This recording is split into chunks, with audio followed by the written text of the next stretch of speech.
Welcome to 3 Lanes number 54.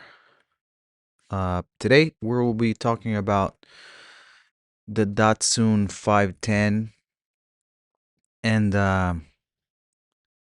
we're gonna be doing like a deep analysis. Besides doing the 4P analysis, today I would like to add the Porter's 5 forces and see how they fit in this. Hopefully we can keep it under 30 minutes. We will find out at the end, but yeah, let's try to do this without wasting too much time.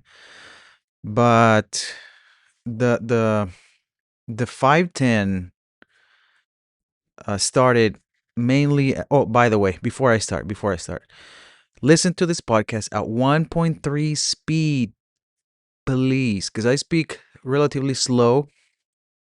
And I mean, I used to listen to podcasts at 1.3, 1.5 speed. I think it's easier. You can cram more. I think it's more efficient. You can cram more content in less time. And a lot of times it still sounds natural. It sounds at a relatively good speed. So that's my suggestion and my pro tip when listening to podcasts. Please listen to 1.3. For the people in YouTube, I've been trying to do videos, but it's a lot of time. I would like to keep it simple, and I don't have a lot of time to put this out. So sometimes you might find a compilation of photos, sometimes you might not. But remember, this is a podcast. This is not a video cast.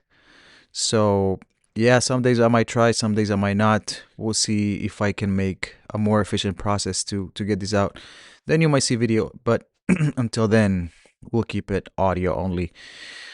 The story of the 510 starts as a kind of like one man determination to make Japanese cars better and compete with European manufacturers. And this is a piece of story that I've seen repeat over and over. Starting with Seiko, we spoke. Well, we didn't speak about denim before, but it's something that I have mentioned before. But Seiko had this mission. I think there have been other stories from Japan about making Japanese manufacturing better. I kind of blanked out right there to see which actual manufacturers besides Seiko had done it. And Seiko started with well, the big bump was the quartz revolution, right? And then they started with mechanical watches, and they became as good as Swiss, and now they differentiated themselves with like something like Grand Seiko, uh, but without leaving the blanking moment behind. We have cameras, right? Cameras were a huge manufacturing improvement from Japan, and now we're gonna be touching on cars.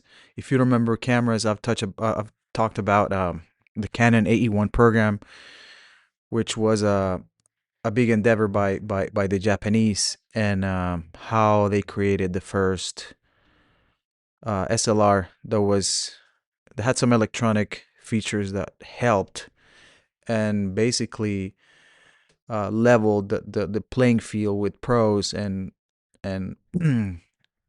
enthusiasts that wanted to take advantage of the same features or take pictures as good as the professional, right? It leveled everything by making the technology more affordable. So in this same vein, we're going to be talking about the Datsun 510, which is pretty much a similar story.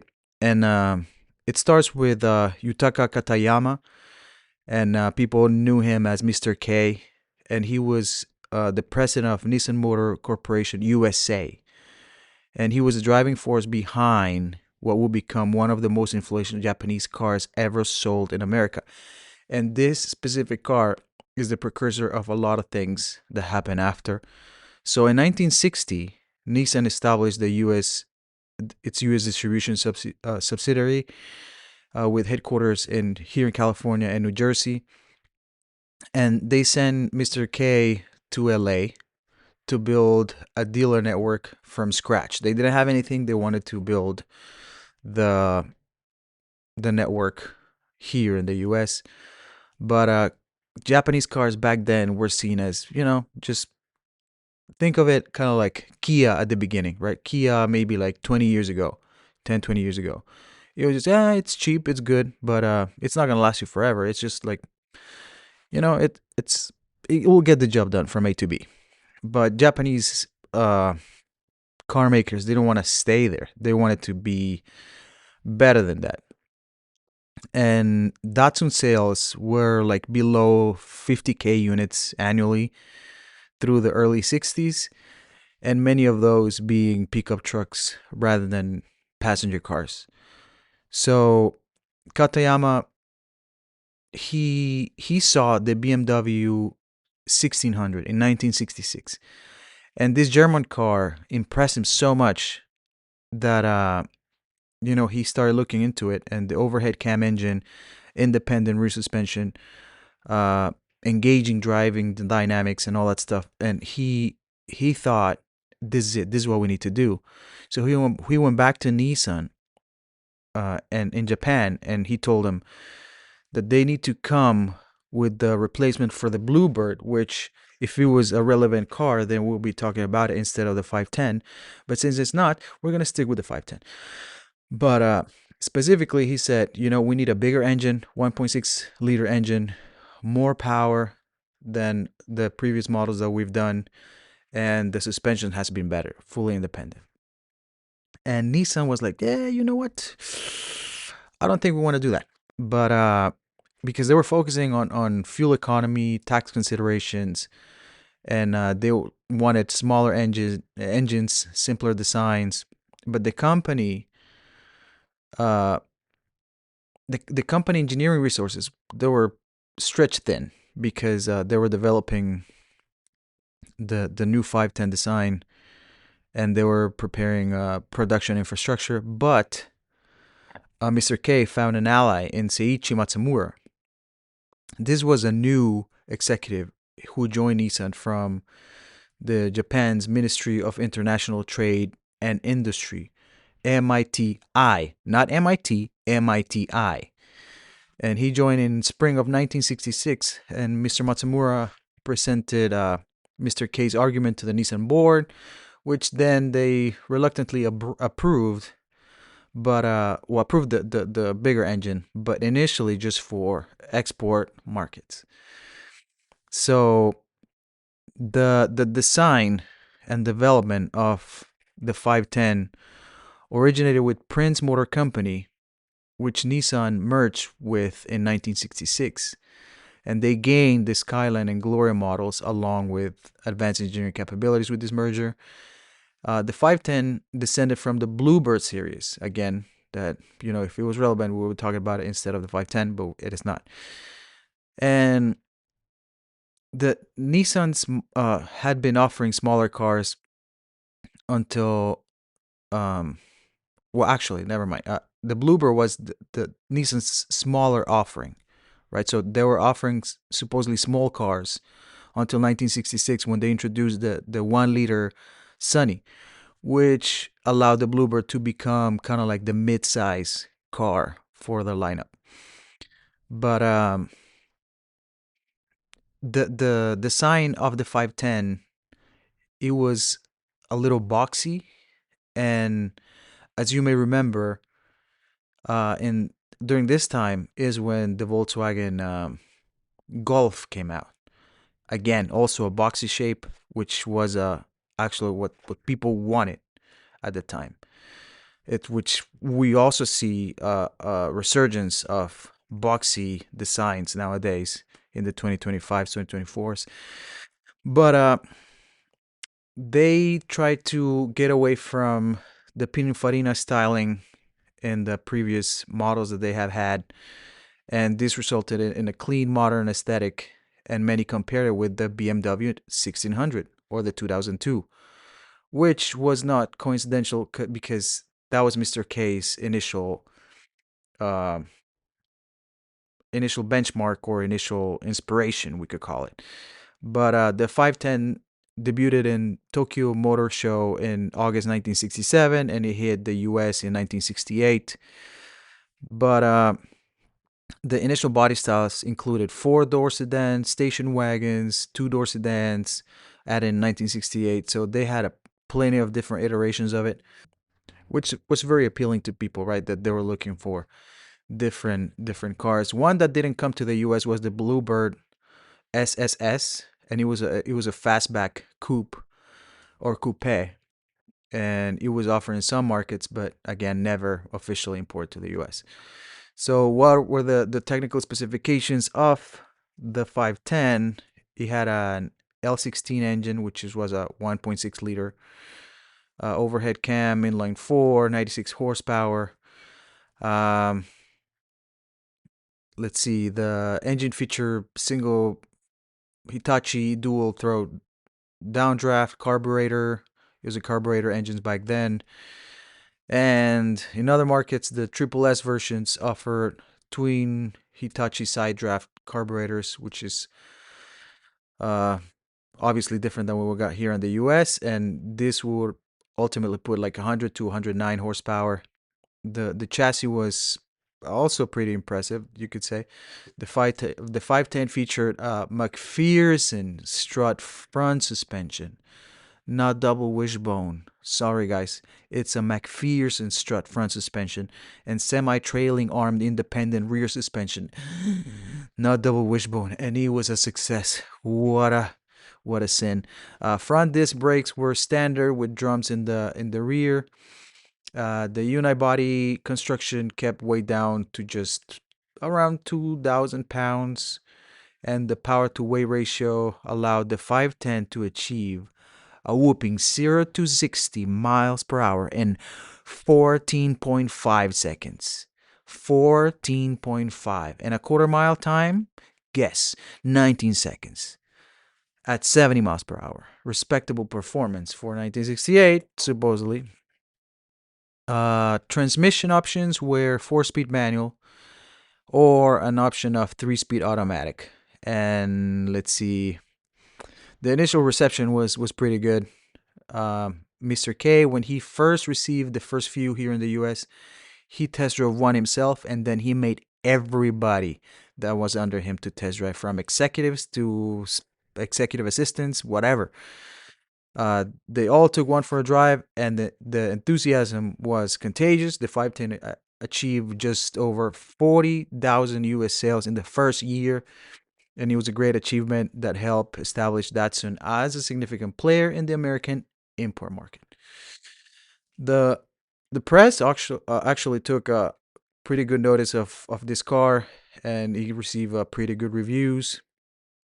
And Road and Track found it like a really good competitor with the BMW. It offered a way cheaper the same package, not a cheaper package, the same package for a cheaper price, which was always appealing.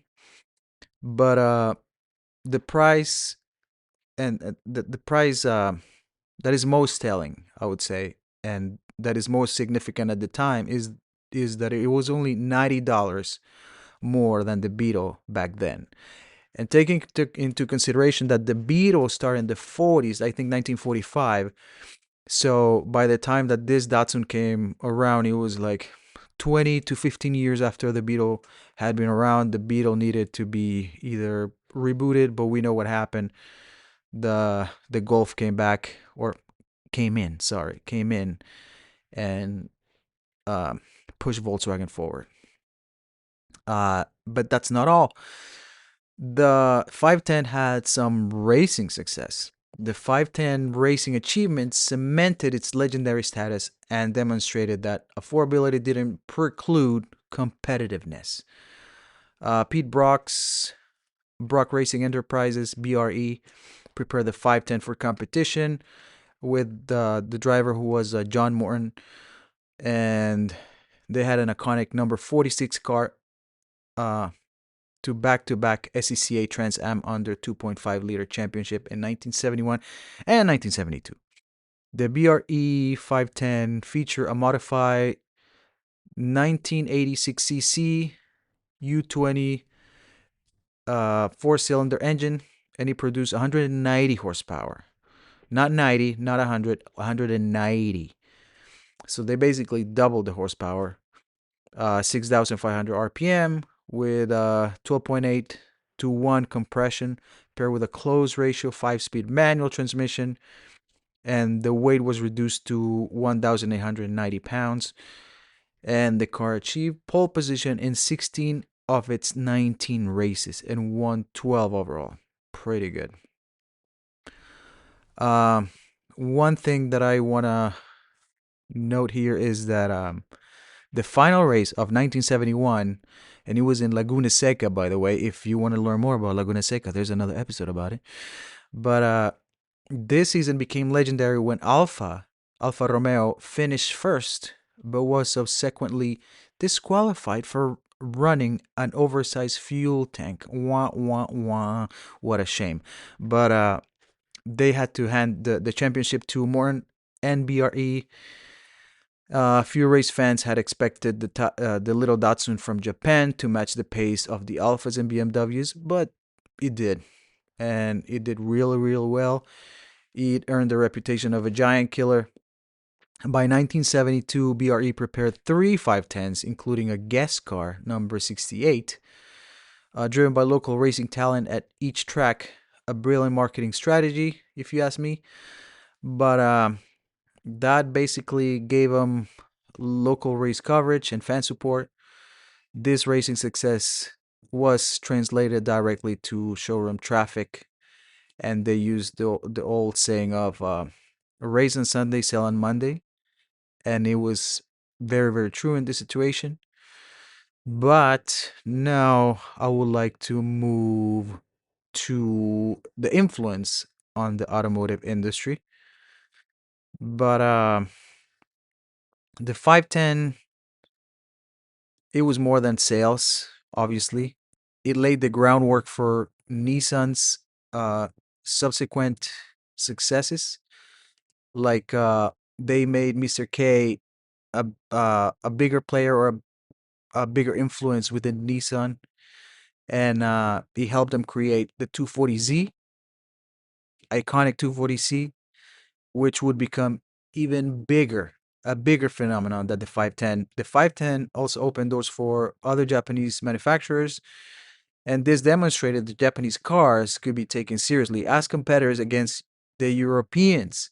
Similar to what happened with cameras, similar to what happened with watches. Crazy, crazy, crazy stuff.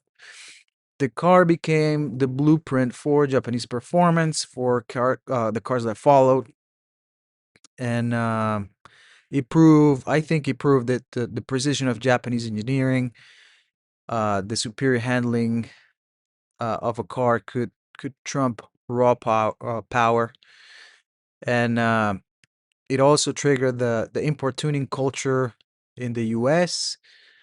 And some of actually, up to this day, I see a lot of modified 510s. Obviously, in car shows, not a lot on the street, but you can still find those, and those are really, really clean. But another thing that helped Nissan was offering an entire catalog of performance parts for DIY enthusiasts. And this made the 510 the ultimate automotive blank slate, basically. And it openly, I would say, borrow from British manufacturers like MG, Jaguar, Triumph. But the 510 contributed to a broader shift in the US market, but within a year or two of the 510 introductions, the Beetle sales basically tanked, as you know. And if you don't know, go back to episode might be number 4, which is the VW Beetle. Uh, Manufacturers offered superior alternatives. By the 80s, the 510 had become the default small bore sedan of choice for SCCA amateur competitors.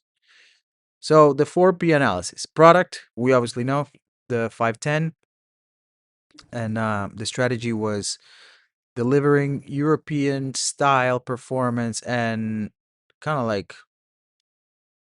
the sophisticated stuff that Europeans had at that time, but with a Japanese level pricing. And the core attributes for the car, we can say technical excellence, right? The 96 horsepower overhead, uh, inline 1.6 engine, and it was uh, what can we say? It's double the horsepower of the Beetle, which was the high runner back then, the dominant car at the time in sales. It had the better suspension, better handling, more space, but it also had build quality and reliability. This is another attribute. Uh, some of the plastics inside were below the BMW's quality, but and he had some feeling of not being as robust as a BMW, but mechanically the car was great, and it proved to be nearly bulletproof, which I think it helped with the Japanese reputation of bulletproof cars. Like we have Toyota now. Some of the cars exceeded 100,000 miles, and many reaching 200,000 miles with just regular maintenance. The body style variety, another attribute. The 510 was offered in multiple configurations, like I said, four-door sedan, two-door sedan, five-door station wagon in the US. And this variety allowed Nissan to appeal to different customer segments, from the young enthusiasts that wanted to race it to families that needed practical transportation. Then there was the upgrade path, another attribute. Nissan created a comprehensive performance parts catalog, making the 510 highly modifiable. It had some or plenty of parts that could be interchangeable across model years and strong aftermarket support also. It transformed the 510 into an aspiration platform for the enthusiast. Second P, price. The 510 pricing was perhaps the best that he had to offer, and he positioned the car as offering BMW performance at VW pricing. The value positioning for this car was at $1,996 for the 1968 sedan. The 510 undercut the BMW 1600 $3,000 price by almost one third, and it only cost $90 more than the Beetle, with better performance, better handling, and more space. The competitive comparison, the 510 was priced between comparable models by Chevy and Volkswagen, finding a sweet spot in the market. But the total cost of ownership was relatively low, with very high efficient engines, which in later 5-speed versions it would offer 31 miles per gallon, which is pretty good. It had low maintenance costs, and this made it economically viable for young buyers and families alike. Racing parts accessibility, we've mentioned this at least twice already, but it had Nissan offer a huge catalog of parts, and it had a huge aftermarket following, which I believe still does. But there were so many parts available for this car, which made it a huge hit. Third P, place. Distribution. Obviously, the main reason why Mr. K was here, the dealer network development, that was one of the ways of distribution. But by the end of the 1970s, Datsun had 640 dealerships across the US. That's not bad at all. Service network priority. Rather than merely promoting vehicle performance, Mr. K prioritized building a service network capable of responding to any problems quickly. And the goal was to create dealerships where the main doctors for Datsuns were always on duty and spare parts were always sufficiently stocked. Dealer relationships. Mr. K viewed dealers not just as business partners, but as friends who work together with the customer through difficult times. This relationship building created loyalty and motivated dealers to actively promote the brand. The geographic strategy here is establishing headquarters in LA rather than New York. And this allowed Nissan to leverage California growing car culture and receptiveness to imports. So the West Coast became the the main location for expanding to the east. Parts availability, the comprehensive parts catalog and dealer support system uh, only translated to one thing: that the 510 owners could easily maintain and modify their cars. That was it. 4P promotion. Nissan promotional strategy of the 510 combine innovation in advertising with grassroots motorsports marketing. One of the controversial ads that Mr. K created was showing a woman speeding up a rain-swept California coast, and there was some Vivaldi music playing in the background, and there was no words in the ad, just a Datsun logo at the end. And this was basically what triggered Infinity's later Rock and Trees campaign, and he helped sell around 40,000 510s in the first year. Racing, obviously, that's been a huge hit for car companies throughout the years, and the BRE success, that's not strange to enthusiasts. So this will trigger sales again, with the saying, race on Sunday, sell on Monday. Press relations. Mr. K cultivated relationships with automotive journalists and encouraged reviews that compare the 510 with other European cars. There was some celebrity association, maybe not specifically with the 510, but in racing in general back then, like Bob Sharp, Bob Bondurant, Paul Newman, Pete Brock. So people wanted to be racers back then. Finally, I would like to move to Porter's Five Forces. And first, we have the competitive rivalry. So in this case, we have domestic competition, which is the big three in America: GM, Ford, Chrysler. We have European competition: BMW, Alfa Romeo, Volkswagen. Obviously, American dealerships had had numbers here. Obviously, they're the locals, but European competitors, they had established already positions in the import market. And remember, the Beetle alone back then sold 240,000 cars in the U.S. in 1962, which is not nothing, to disregard so easily. But there was also emerging Japanese competition like Toyota, Honda, and other Japanese manufacturers that were building their U.S. presence in the 60s. The product differentiation here, the 510 had a unique value proposition, and it kind of like triggered the whole Japanese engineering manufacturing being popular here in the U.S. But next, the bargaining power of buyers. So the buyers basically had considerable power back then, because there's low switching costs. Nobody's married to a brand. There's high price sensitivity. If people don't like the fuel economy of one car, they jump to the next. Information availability. There were car magazines like Road and Track, Car and Driver, which it was not as easy as today, but there was some information out there. There was alternatives like obviously the Beetle, the Corolla, Honda N600, and the BMW 1600, obviously. And finally, quality expectations. By the late 60s, buyers increasingly expected reliability and build quality in the cars, which Japanese manufacturers were building strong reputation in those aspects at the time. Uh, the bargaining power of suppliers, the third power.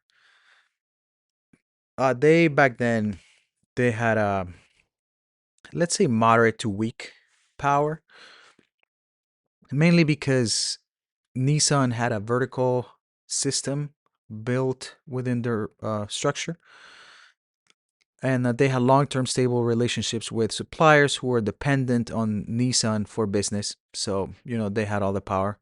It was the other way around, right? Like the supplier didn't have too much power, too much to say there. They had a large supplier base. They were many suppliers globally. There was a component commoditization, sorry, and this became a thing because a lot of parts were standardized through organizations like Society of Automotive Engineers. Man, I don't know what's going on. Maybe it's the cold. I'm recording the garage. The garage is cold, so forgive me. So the SAE, right? Society of Automotive Engineers, which promoted interchangeable parts specification, and this standardization reduced supplier differentiation and power. And then they also had a low for integration threat. Automotive suppliers rarely had the capability or desire to forward integrate into vehicle manufacturing, limiting their leverage over companies like Nissan. Next P, the threat of new entrants. This this is the threat of new entrants is low, I would say, because in automotive, as you may know, there's high capital requirements for manufacturing, dealer networks, supply chain, blah blah blah. Economies of scale. Established manufacturing enjoy significant scale advantages, like GM produced 4.6 million cars in 1969 alone. So this made their manufacturing super cheap. They had regulatory compliance, the Cleaner Act of 1970, and subsequent emission regulations added complexity and cost to vehicle development. Safety regulations following Ralph Nader, unsafe at any speed, require additional engineering investments. There was brand loyalty and distribution. Domestic manufacturing had decades of brand equity, and they had extensive dealer networks, which made it easy for customers to get there. They had a proven success of entry despite the barriers that we see, right? That I just mentioned. 1960 1970 saw Japanese manufacturers successfully enter and capture market share in the US. And as a good example right here is Nissan. The last power threat of substitutes, it's a moderate one. There was public transportation back then. People maybe were not as harsh on it as they are today because everything was coming up. There was major cities had subways, buses, rail services. But by 1969, more than 80% of U.S. families had at least one car in their house. Next, alternative vehicle types like motorcycles, scooters, and bicycles. They served well back then, right?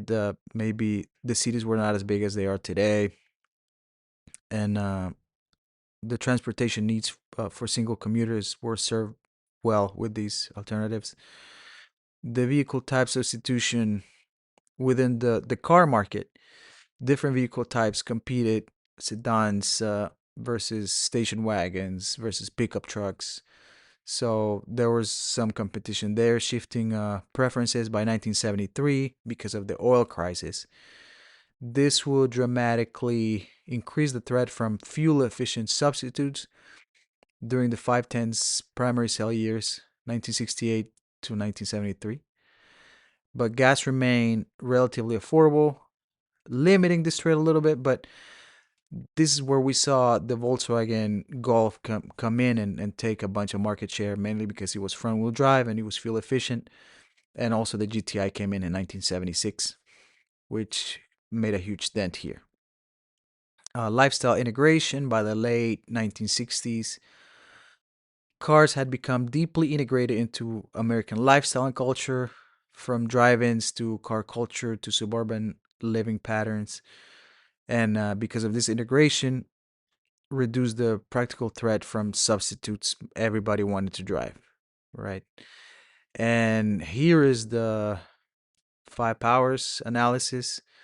The 510, great car. I mean, I've never driven one. I've seen a few, more than a few, in car shows. They're really nice. I really appreciate them when I see them. If you get to see one of the latest clean versions, not latest version, sorry, but a modified one that somebody has, and they have taken care of, the engine bay usually is super clean. But here's where I leave it. Man, the cold is killing me. Here's where I leave it. Thank you so much for your time. I'll see you next time.